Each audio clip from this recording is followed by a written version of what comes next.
فہد اور آرزو بچپن کے دوست تھے۔ سب سمجھتے تھے کہ ایک دن وہ شادی کر لیں گے، لیکن کالج کے آخری سال میں فہد کی ملاقات کاشف سے ہوئی۔ پہلی نظر میں کچھ نہیں ہوا، دوسری ملاقات میں ہنسی، تیسری میں دیر تک باتیں، اور چوتھی ملاقات میں فہد نے محسوس کیا کہ اس کا دل آرزو کے بجائے کاشف کی طرف دھڑک رہا ہے۔ اب وہ دونوں کے درمیان پھنس چکا تھا۔ وہ روز جاتا، رات کو کاشف کی کہانی، جذبات کا طوفان۔ فہد اور آرزو کی کہانی ان دونوں کی بچپن کی ان نرم اور روشن دوپہروں سے شروع ہوتی ہے جب وہ ایک ہی گلی کے دو چھوٹے گھروں میں رہتے تھے اور ہر صبح ایک دوسرے کے دروازے پر مسکراہٹ لیے کھڑے ہو جاتے۔ آم کے پرانے درخت کے نیچے وہ گھنٹوں بیٹھے رہتے، کبھی پرانی کہانیاں سناتے، کبھی خاموشی سے بادلوں کو دیکھتے اور کبھی ایک دوسرے کے ہاتھوں میں چھوٹی سی گرمی محسوس کرتے۔ پورا محلہ انہیں ایک جوڑی سمجھتا تھا۔ فہد کی ماں آرزو کو اپنی بیٹی کی طرح گلے سے لگاتی اور آرزو کے والد فہد کو مستقبل کا داماد کہہ کر اس کی باتوں میں دلچسپی لیتے۔ سال گزرتے گئے، دونوں بڑے ہوئے، لیکن ان کے درمیان وہی پرانی سی قربت برقرار رہی۔ کالج پہنچنے کے بعد بھی وہ ایک دوسرے کے بغیر کینٹین میں نہیں بیٹھتے، لائبریری میں ایک دوسرے کے بغیر کتابیں نہیں چنتے، اور شام کو گھر لوٹتے ہوئے ایک دوسرے کے بغیر راستہ طے نہیں کرتے۔ فہد جب بھی آرزو کو دیکھتا تو اس کے دل میں ایک گہرا سکون اتر جاتا، جیسے طویل سفر کے بعد کوئی اپنے گھر پہنچ جائے۔ ایک شام جب کالج کے بعد وہ دونوں پرانے پارک کے بینچ پر بیٹھے تھے، سورج ڈوب رہا تھا اور آسمان نارنجی رنگ میں ڈھل رہا تھا۔ آرزو نے آہستہ سے فہد کی طرف دیکھا اور کہا، تمہیں یاد ہے ہم بچپن میں یہاں کتنی دیر تک بیٹھے رہتے تھے؟ فہد نے سر ہلایا اور اس کے ہاتھ کو ہلکے سے چھو لیا۔ اس کے درمیان خاموشی پھیل گئی، لیکن وہ خاموشی بھاری نہیں تھی بلکہ نرم اور بری ہوئی تھی۔ آرزو کی انگلیاں فہد کی ہتھیلی میں تھی اور فہد محسوس کر رہا تھا کہ دنیا کی ساری آوازیں دور جا چکی ہیں، صرف ان دونوں کی سانسوں کی آہستہ حرکت باقی رہ گئی تھی۔ کالج کے آخری سال میں زندگی پہلے سے زیادہ مصروف ہو گئی، نئے مضامین، نئے چہرے، نئی ذمہ داریاں۔ ایک دن لائبریری کے پرسکون کونے میں فہد کی نظر ایک نئے طالب علم پر پڑی جو خاموشی سے کتاب کے صفحات پلٹ رہا تھا۔ اس کا نام کاشف تھا۔ ملاقات عام سی تھی، صرف ایک مسکراہٹ اور نام بتانا۔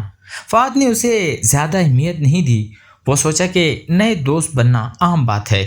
آرزو کو جب پتہ چلا تو اس نے مسکرا کر کہا، اچھا ہے تمہیں کوئی نیا دوست مل گیا۔ فہد نے سر ہلایا اور موضوع بدل دیا۔ ان دنوں اس کی پوری توجہ آرزو پر تھی۔ وہ اسے ہر شام پارک لے جاتا، اسے اپنی پرانی ڈائری کی تحریریں سناتا اور کبھی کبھی خاموشی سے اس کے بالوں کو دیکھتا رہتا جو ہوا میں ہلکے لہراتے تھے۔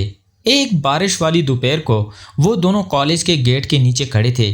پانی تیزی سے برس رہا تھا اور آرزو کے کپڑے گیلے ہو چکے تھے۔ فہد نے اپنی جیکٹ اس کے کندھوں پر ڈال دی۔ آرزو نے اوپر دیکھا تو فہد کی آنکھوں میں وہی پرانی سی نرمی تھی جو بچپن میں ہوا کرتی تھی۔ اسی لمحے دونوں کے درمیان کچھ کہا نہیں گیا، لیکن سب کچھ سمجھ لیا گیا۔ فہد نے محسوس کیا کہ اس کا دل آہستہ آہستہ دھڑک رہا ہے، نہ تیزی سے، نہ گھبراہٹ سے، بلکہ ایک گہرے سکون کے ساتھ۔ آرزو نے مسکرا کر کہا، تم ہمیشہ مجھے بچا لیتے ہو۔ فہد نے صرف سر ہلایا اور بارش کے شور میں ان دونوں کی خاموشی اور گہری ہو گئی۔ رات کو جب فہد گھر پہنچا تو اس نے کھڑکی کے پاس کھڑے ہو کر باہر برستے ہوئے پانی کو دیکھا۔ اس کے ذہن میں صرف آرزو کا چہرہ گھوم رہا تھا۔ وہ سوچ رہا تھا کہ محبت کتنی نرم چیز ہے، کبھی وہ الفاظ میں آتی ہے، کبھی صرف ایک نظر میں، کبھی صرف ایک جیکٹ میں۔ اس نے فیصلہ کیا کہ کل وہ آرزو کو وہ پرانی سی بات ضرور کہے گا جو وہ بچپن سے کہنا چاہتا تھا، وہ بات جو دل میں دبی پڑی تھی اور اب باہر آنے کو بے چین تھی۔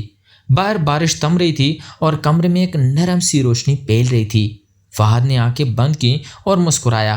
اسے لگا کہ زندگی ابھی مکمل ہونے والی ہے اور وہ تکمیل آرزو کے ساتھ ہی ممکن ہے۔ فہد نے اگلی صبح آنکھ کھولتے ہی محسوس کیا کہ رات بھر اس کے ذہن میں صرف آرزو کا چہرہ نہیں گھوما تھا، بلکہ لائبریری کے اس خاموش کونے میں بیٹھا ہوا کاشف بھی بار بار یاد آتا رہا، اور یہ احساس اسے خود سے ڈرانے لگا تھا، لیکن وہ اسے نظر انداز کرتا رہا اور کالج پہنچ کر سیدھا آرزو کے پاس چلا گیا، جہاں وہ اسے دیکھ کر ویسے ہی مسکرائی جیسے ہمیشہ مسکراتی تھی۔ لیکن اس دن فہد کی مسکراہٹ میں کچھ کمی تھی۔ وہ آرزو کے ساتھ بیٹھا رہا، اس کی باتیں سنتا رہا، لیکن اس کی توجہ بار بار بکھر رہی تھی۔ اور دوپہر کو جب وہ لائبریری گیا تو کاشف وہی موجود تھا، خاموشی سے کتاب پڑھتا ہوا۔ فہد نے اس کے پاس بیٹھنے میں ہچکچاہٹ محسوس کی، لیکن پھر بھی بیٹھ گیا، اور کاشف نے سر اٹھا کر دیکھا تو اس کی آنکھوں میں وہی پرانی سی گہری خاموشی تھی جس نے فہد کو پہلی بار متاثر کیا تھا۔ وہ دونوں کچھ دیر خاموش رہے، پھر کاشف نے آہستہ سے پوچھا، تم آج اداس لگ رہے ہو؟ فہد نے انکار کرنا چاہا لیکن الفاظ نہیں نکلے، اور اس خاموشی میں کچھ ایسا گزرا جو دونوں نے محسوس کیا۔ شام کو جب بارش پھر سے شروع ہوئی تو کاشف نے فہد کو اپنے گھر چائے پینے کی دعوت دی۔ فہد نے سوچا کہ انکار کر دے گا، لیکن اس کے پاؤں خود بخود اس کے ساتھ ہو لیے۔ کاشف کا گھر چھوٹا اور پرسکون تھا، وہاں بیٹھ کر وہ باتیں کرنے لگے، پہلے کتابوں کے بارے میں، پھر زندگی کے بارے میں، اور آہستہ آہستہ دل کی ان باتوں کے بارے میں جو عام طور پر لوگ چھپاتے ہیں۔ کاشف نے بتایا کہ وہ کبھی کسی سے اتنی گہری قربت محسوس نہیں کر سکا تھا، اور فہد نے سنا تو اس کے اندر کچھ ہلچل مچ گئی۔ وہ جانتا تھا کہ یہ باتیں آرزو کے ساتھ بھی ہوتی ہیں، لیکن کاشف کے سامنے بیٹھ کر اسے لگ رہا تھا جیسے وہ پہلی بار واقعی سانس لے رہا ہو۔ جب وہ گھر لوٹا تو رات کے 11 بج چکے تھے اور آرزو کا پیغام آیا تھا، لیکن فہد نے جواب نہیں دیا۔ وہ کھڑکی کے پاس کھڑا رہا اور سوچتا رہا کہ اس کے دل میں یہ نئی سی بے چینی کہاں سے آئی ہے۔ اگلے دن پھر وہی ہوا۔ فہد نے خود کو کاشف کے پاس پایا۔ وہ دونوں کالج کے پرانے باغ میں بیٹھے تھے جہاں پتے گر رہے تھے اور ہوا میں ایک نرم سی ٹھنڈک تھی۔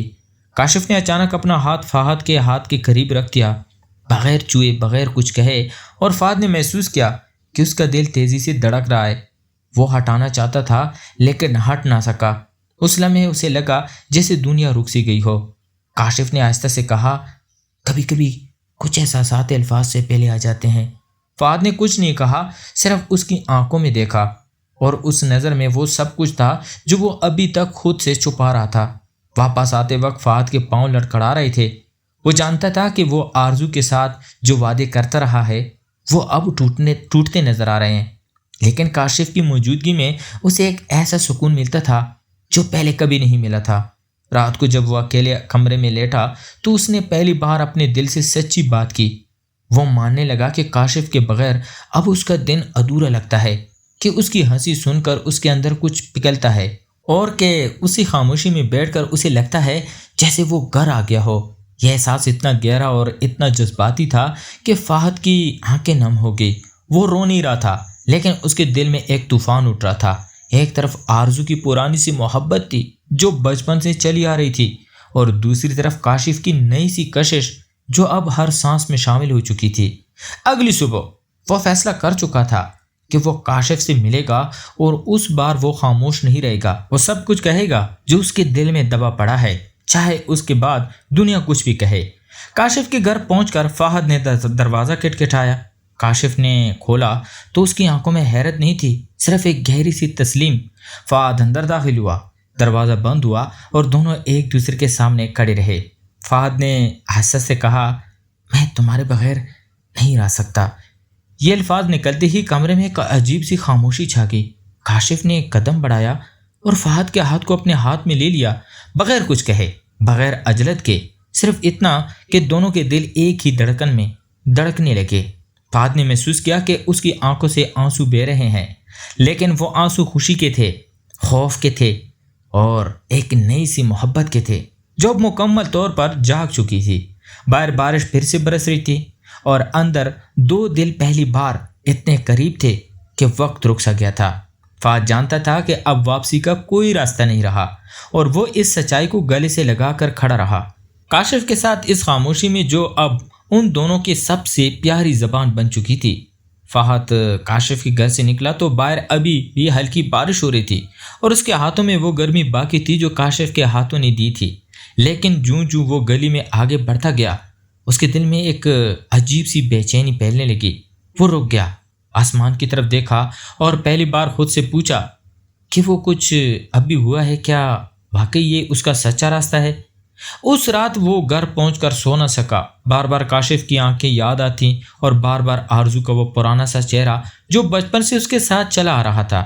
صبح ہوتی ہی اس نے فیصلہ کر لیا کہ وہ دونوں سے بات کرے گا، پہلے کاشف سے، کاشف کے پاس پہنچ کر فہد نے دروازہ کھٹکھٹایا۔ کاشف نے کھولا تو مسکراہٹ کے ساتھ اندر بلا لیا، لیکن فہد نے اس بار اندر جانے سے انکار کر دیا۔ وہ گیٹ کے باہر ہی کھڑا رہا اور آہستہ سے بولا، میں نے جو کل کہا تھا وہ میرے دل کی الجھن تھی۔ تم میرے لیے خاص ہو، لیکن میں جو راستہ چھوڑ کر آیا ہوں وہ میرا اصل گھر ہے۔ کاشف کی آنکھوں میں ایک لمحے کے لیے دکھ چھایا، پھر اس نے سر ہلا کر کہا، میں سمجھتا ہوں کچھ محبتیں راہ جانے کے لیے ہوتی ہیں، کچھ لوٹ جانے کے لیے۔ فہد کی آنکھیں نم ہو گئی۔ اس نے کاشف کا ہاتھ دبایا اور بغیر مزید کچھ کہے واپس پلٹ گیا۔ اس لمحے اسے لگا جیسے کوئی بھاری بوجھ اس کے کندھے سے اتر گیا ہو۔ اب وہ سیدھا آرزو کے گھر کی طرف بڑھا۔ دروازہ کھولا تو آرزو سامنے کھڑی تھی، اپنے بالوں میں پھول لیے، ویسی ہی جیسے بچپن میں ہوا کرتی تھی۔ فہد نے اسے دیکھا اور اس کے اندر جو طوفان گزشتہ دنوں سے چل رہا تھا وہ اچانک تھم گیا۔ اس نے آرزو کا ہاتھ پکڑا اور بغیر کسی ہچکچاہٹ کے کہہ دیا، میں بھٹک گیا تھا لیکن اب میں واپس آ گیا ہوں۔ میرا دل ہمیشہ سے تمہارے پاس تھا، صرف شور میں سن نہ سکا۔ آرزو کی آنکھوں میں آنسو بھر آئے۔ اس نے فہد کو گلے لگا لیا اور دونوں کی خاموشی میں سالوں کی محبت بولنے لگی۔ محلے والے دور سے دیکھ رہے تھے اور مسکرا رہے تھے، جیسے سب کچھ پہلے سے طے شدہ ہو۔ شام کو وہ دونوں پرانے پارک کی اسی بینچ پر بیٹھے جہاں کبھی بچپن میں بیٹھا کرتے تھے۔ سورج ڈوب رہا تھا اور آسمان میں نارنجی رنگ پھیل رہا تھا۔ فہد نے آرزو کے سر کو اپنے کندھے پر رکھ لیا اور آہستہ سے کہا، اب کوئی الجھن نہیں رہی، میں اپنے سچے راستے پر واپس آ چکا ہوں۔ آرزو نے مسکرا کر اس کا ہاتھ مضبوطی سے پکڑ لیا اور دونوں نے ایک دوسرے کی آنکھوں میں دیکھ کر وہ وعدہ دہرایا جو کبھی الفاظ میں نہیں کہا گیا تھا لیکن ہمیشہ دل میں زندہ رہا تھا۔ کچھ دور کاشف کھڑا تھا، خاموشی سے دیکھتا ہوا، پھر اس نے مسکرا کر رخ پھیر لیا اور اپنے راستے پر چل دیا، جیسے وہ بھی سمجھ گیا ہو کہ بعض کہانیاں وہیں ختم ہو جاتی ہیں جہاں سے شروع ہوتی ہیں۔ رات گہرے اندھیرے میں ڈل چکی تھی۔ فہد اور آرزو اپنے اپنے گھروں کو لوٹ رہے تھے، لیکن ان کے دلوں میں اب کوئی شک نہیں رہا تھا۔ محلے کی روشنیاں جلتی رہیں، ہوا میں ہلکی سی ٹھنڈک تھی اور دو دل جو کبھی بٹکے تھے اب دور سے ایک دوسرے کے قریب تھے، بالکل ویسے جیسے قسمت نے کبھی لکھا تھا۔ کہانی یہی ختم ہوئی، نہ کوئی شور باقی رہا، نہ کوئی الجھن، صرف دو لوگ جو اپنے سچے راستے پر واپس آ چکے تھے اور ایک خاموش رات جو گواہ بنی رہی اس مکمل ہونے کی۔ تو پیارے دوستو، محبت میں الجھن اور نئے جذبات آ سکتے ہیں، لیکن سچا راستہ اکثر وہی ہوتا ہے جو بچپن سے دل میں بسیرا کیے ہوئے ہو۔ خود سے ایمانداری سے بات کرنا، الجھنوں کا سامنا کرنا اور آخرکار اپنے اصل رشتے کی طرف لوٹ آنا ہی اصل سکون دیتا ہے۔ تو پیارے دوستو، کیسی لگی آپ کو آج کی سٹوری؟ میں امید کرتا ہوں آپ کو پسند آئی ہوگی۔ تو ملتے ہیں ایک اور انٹرسٹنگ سٹوری کے ساتھ، تب تک اپنا اور اپنے پیاروں کا ڈھیر سارا خیال رکھیے گا۔ خدا حافظ۔